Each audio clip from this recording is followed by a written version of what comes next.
Kia ora, e te whānau, Rebecca Rogers, toko ingoa. I want to welcome you to our last speaker for the breakout session this afternoon, Te Wainui Witika-Park. She is from Catalyst IT and her conversation is around accessibility, small changes and high impact.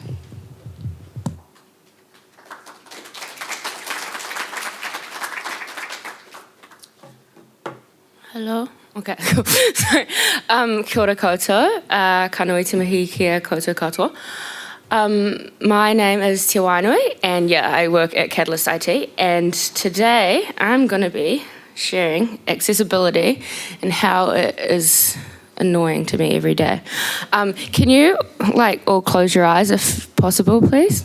And so you can see on the screen, no, just kidding. Basically, that's what's been happening to me all day. So I have low vision.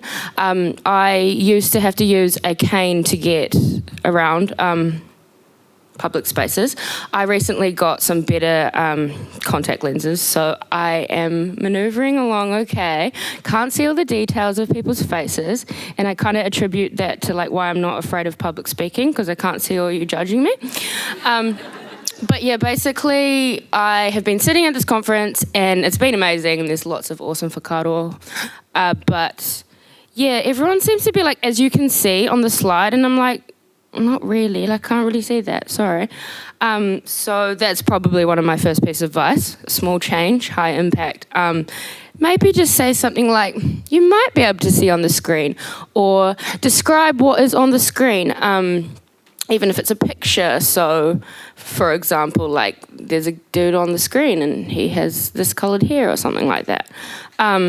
Makes me just feel a little bit less of an outsider. I don't know, I think just assuming that somebody can see, even though I'm not nearly totally blind, I can see quite a lot.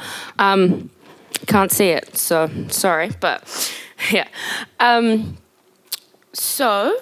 Yes, I work at Catalyst. What's on the next slide? Koha. I'm Te Wainui Witika-Park. I come from Waikato Tainui iwi as well as Te Atiawa. And I grew up in Kirikiriroa in Hamilton, and I currently live here in Te Whanganui Atara. I am a computer science graduate from Victoria University, and I currently work as a software developer in we are now called the Rōpū Kōhinga team, the collections team at Catalyst. We were previously just called the Koha team because we work, most of our day-to-day stuff is working on the Koha library software. Can I get a show of hands who knows the Koha library software? I can't even see your hands too, Mel. But yes, so we have opened up our team into kind of being a little bit more we're going to get into that digital repository space. One of the projects that we're just doing is related to Te Kotahitanga o Te Atiawa Trust, so my iwi in Taranaki, and trying to put some collections, storing some of those things into our library software there, but we're also using DSpace and Viewfind to try and bring lots of things, some kind of archivey, some kind of photography, history stuff, getting into that space so we can broaden what we do and try and make some more money. No, just kidding.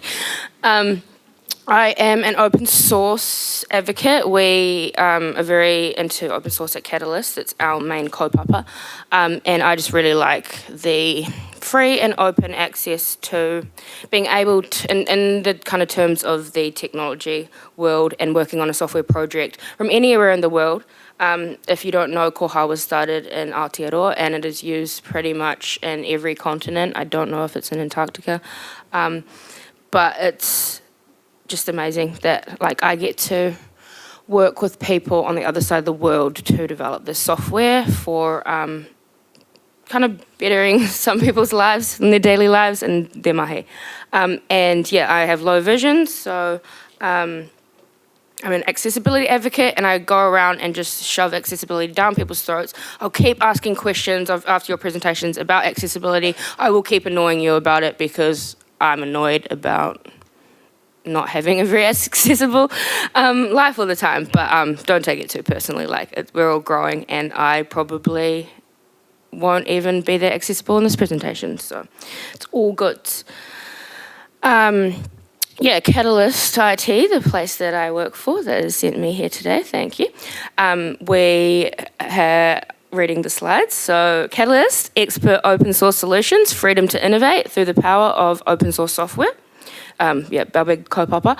And we are one of the few New Zealand-based companies that are accredited in the DII marketplace for web accessibility services. So we have a team that kind of does a lot of auditing and accessibility services, consulting, stuff like that. So I don't work directly in that team, but I work alongside them a lot of the time, and I even make sure that they're not just interested in digital accessibility, that they're making sure that our physical building that we go to every day is safe and is a place that is accessible for everyone. So we're not going to jeopardize your average person on getting around their building, but I want to feel safe when I go to work. And yeah, we place a high value on accessibility, embedding it into everything we do, apparently. So what does it mean to be accessible? So have you ever before when I asked you to close your eyes and said, look at this, like you can see the screen, that wasn't very accessible, was it? Or have you ever looked at your phone screen in the really bright light and you can't see it? Or have you ever stood on those little pieces of Lego that your kids or yourself might have left around, and you didn't see it, but it can hurt? Or are you trying to read this? I don't know. Can actually people read that text on there? You have good eyes. It's supposed to be really small and make the point that you can't read it. And that's kind of just putting yourself in people's shoes, like me, who even I'm not obviously blind and I don't carry my cane around, and you wouldn't just think that I can't see. You kind of just think I'm just standing there with a really resting bitch face, and I just look out of it all the time. But yeah, it's kind of just, I really want, I know accessibility is kind of trying to become a really big part of things, and I don't know, I think some people get a little bit annoyed at how much we shove it down your throats, but it's just it's a huge deal for me to be participating in a conference like this and having to look at screens all the time. I'm really exhausted from that, bright screens, walking around dark rooms, and I just want everybody to just kind of understand how important it is, even to people that don't look obviously disabled. Cool. So another thing is that you don't have to jeopardize the look and feel of your website for accessibility. So I personally would be I don't care how pretty your website is, just make it accessible. But obviously designers and things, we like to make things look aesthetically pleasing, but there are ways to also make your website and any of your digital content accessible without doing that.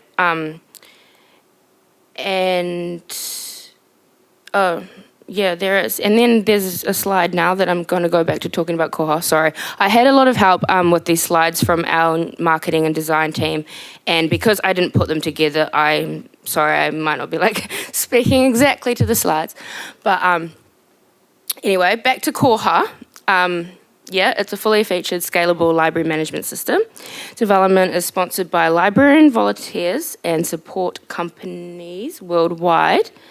And in Rōpū Kohinga at Catalyst, we maintain Koha sites for clients. So that's what I do day to day, is work on the code of Koha. WCAG, Web Content Accessibility Guidelines, is the English word for it, policy, about making sure your web content is digitally accessible. So you can go and research this. I'm sure if you are in software space, you should know about this already. But if not, you can kind of just scroll through them and find, some of them are very technical, but some of them are kind of less technical ways to make sure your content online or your content digitally is accessible. I'm going to be showing you a few examples from screen readers. I was going to do a live demonstration, but then like we all thought it would be way easier if I just pre-record it, so I'm glad I did that. There are three things that they are a little bit technical, but also you should be able to understand them if you don't come from a technical background. But they're like three really simple things that took me like so far, like not a lot of time out of my day to make changes to Koha. That when you use a screen reader, they're really impactful.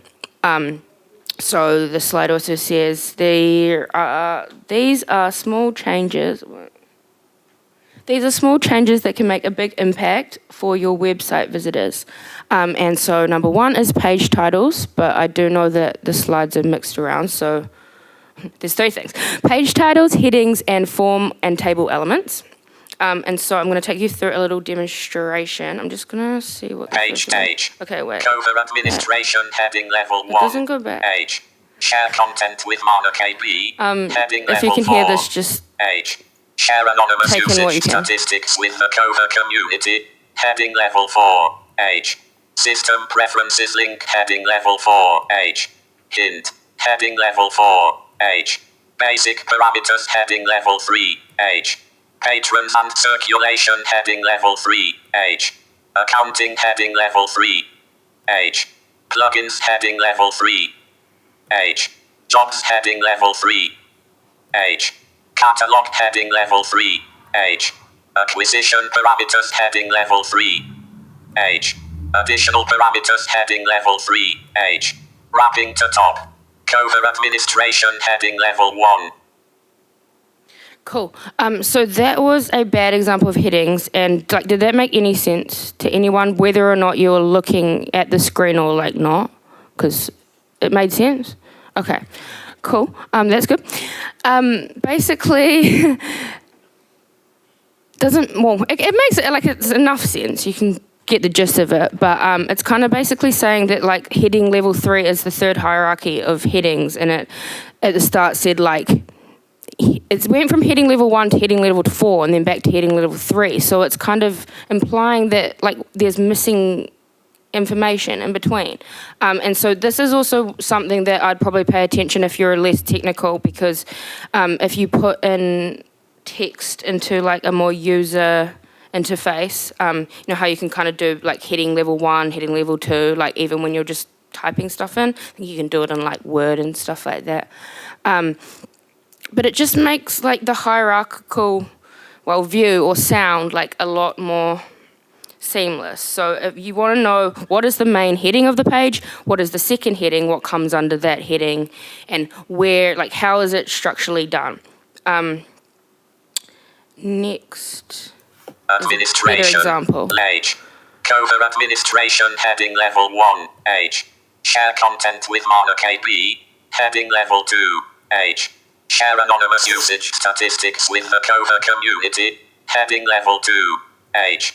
System preferences link. Heading level 2. Page. Basic parameters. Heading level 2. Page. Patrons and circulation. Heading level 2. Page. Accounting. Heading level 2. Page. Plugins. Heading level 2. Page. Jobs. Heading level 2. Page. Catalog. Heading level 2. Page. Acquisition parameters. Heading level 2. Page. Additional parameters. Heading level 2. Page. Wrapping to top. Koha administration. Heading level 1. Oh yeah, it's not pronouncing Koha very well, but oh well.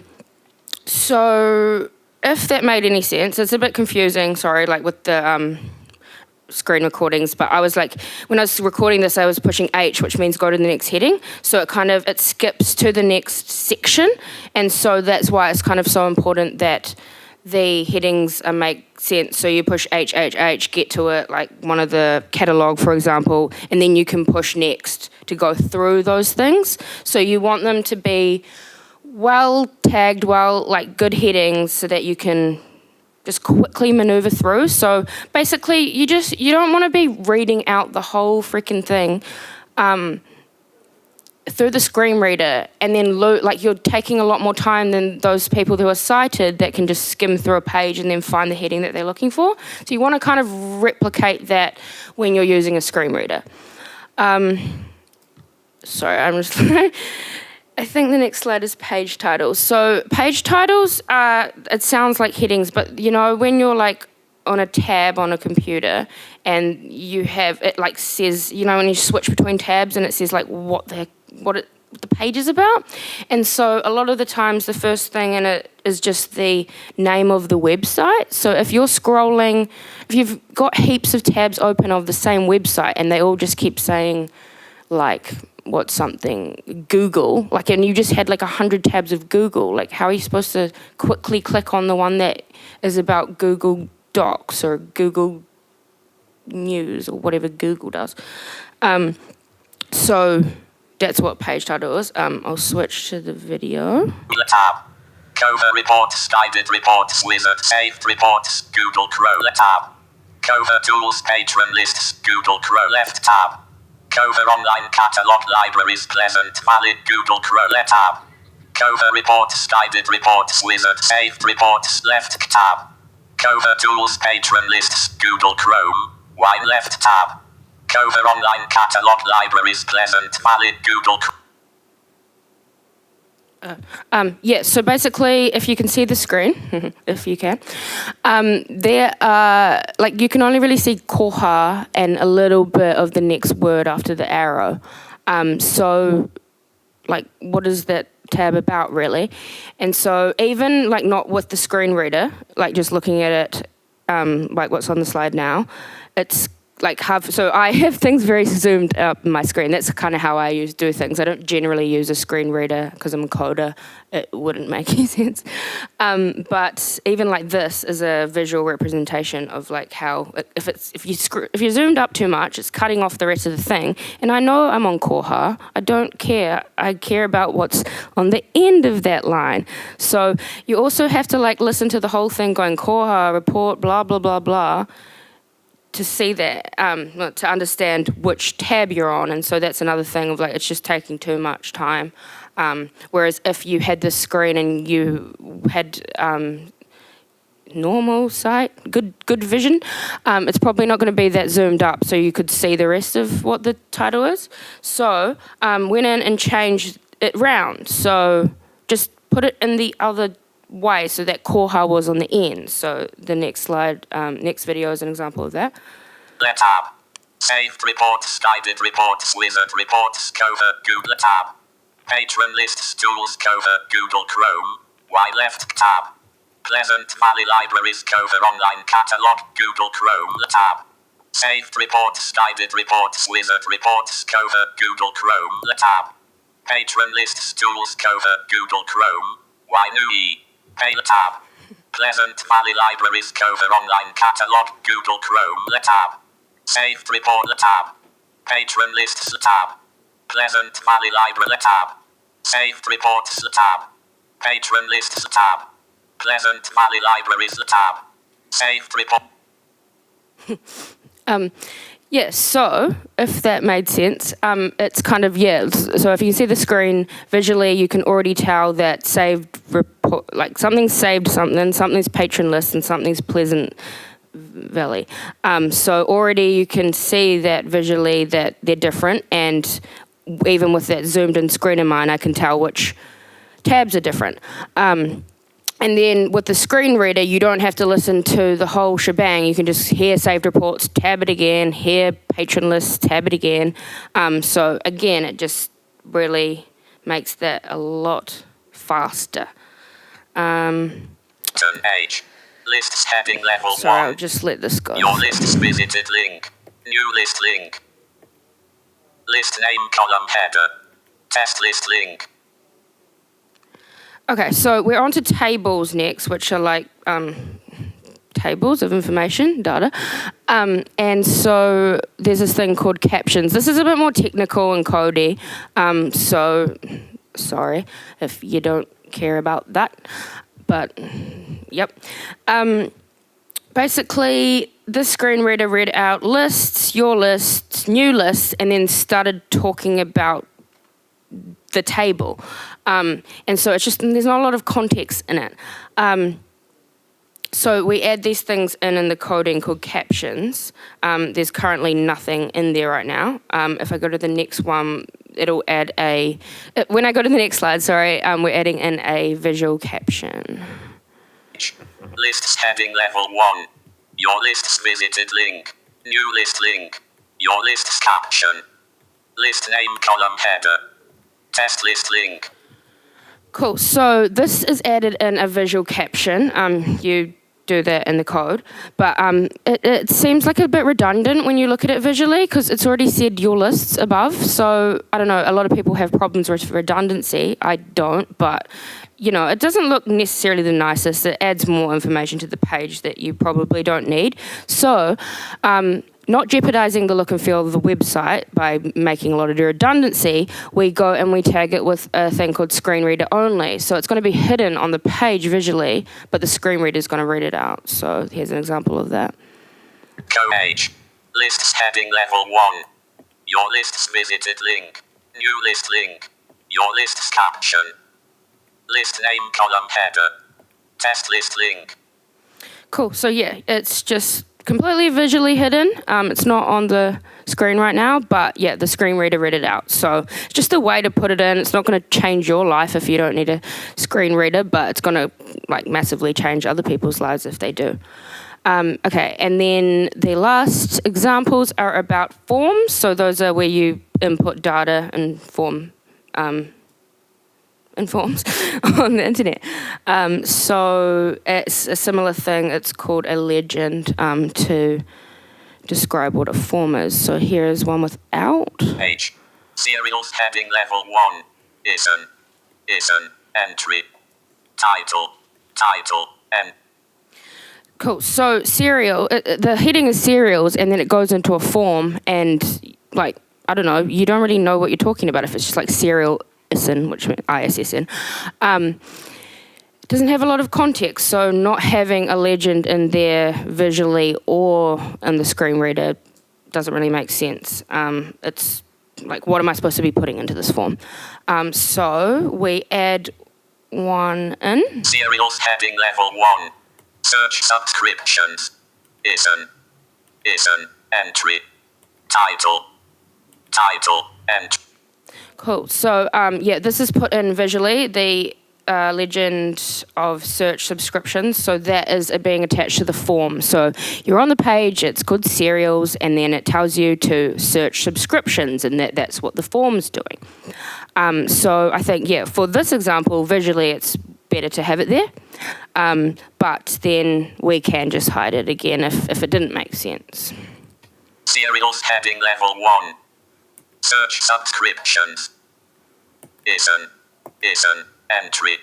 Title entry.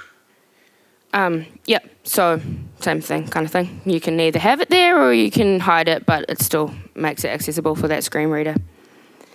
And then basically, if you have any if you don't know too much about accessibility and you're interested in it, we actually offer a 30-minute consultation at Catalyst about this. That's just a plug. The slide reads, get a free accessibility consultation, email inquiries@catalyst.net.nz, and there is words that said, are you ready for the 2023 deadline to make your organisation accessible? Catalyst special... Sorry, I can't really read that, so... I'm just going to ignore that. Don't worry about reading it. No, but there is guidelines coming in, especially if you work in the public sector, for how accessible your website needs to be. So really, start getting interested in it. But yeah, basically, if you have any questions about that, you can email inquiries@catalyst.net.nz, and we can help you out. Or you can email me too at Wainui Witika-Park @catalyst.net.nz. And that's pretty much all. Thank you.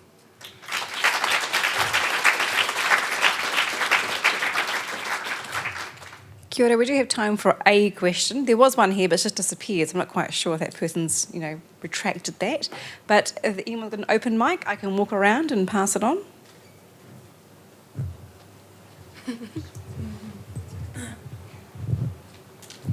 Kia ora, ngā mihi nui nui ki a koe mō tēnei kōrero whakahirehira mō te accessibility.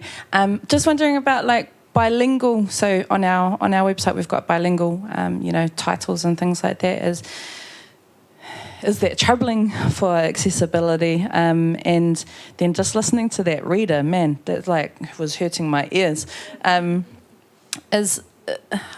Like initially when I was thinking, when you were first talking about, don't just expect that we can read what's on the screen, I was like, oh yeah, sound, like, and thinking like we can put our own voices to it. But then again with the reader, like is that something that you'd put in the back end to tell people that there is something that could guide you along the website that maybe has a nicer voice to go with it?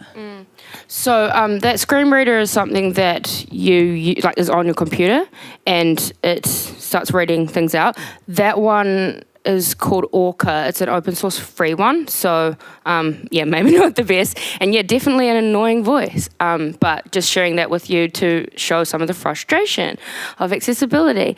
But totally, I think like I haven't really...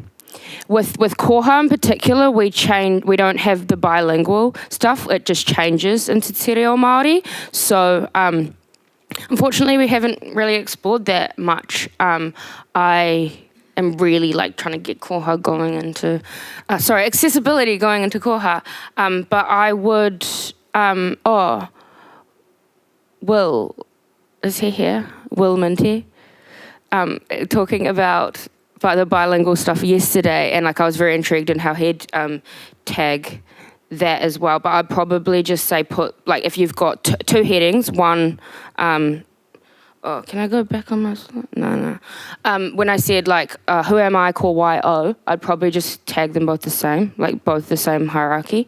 I think we just really, like that's just such a great point and we really need to start digging into those things, is that so we're only starting with accessibility, like caring about it in Te Ao Pākehā, and so we really need to up our game in Te Ao Māori and like not get behind. That's one big thing I say, is that like us as Māori, we're already behind in the world, unfortunately, in a lot of spaces, and so we need to start like getting into that space, and we can't afford to leave any of our people behind. But yeah, I think I'm so keen to get into that, and hopefully next time we've got more stuff on bilingual and Te Reo Māori screen readers and stuff like that. Kia ora, thank you to Wainui. Well, that brings us to the end of the breakouts. It's afternoon tea, or I believe maybe even some ice cream.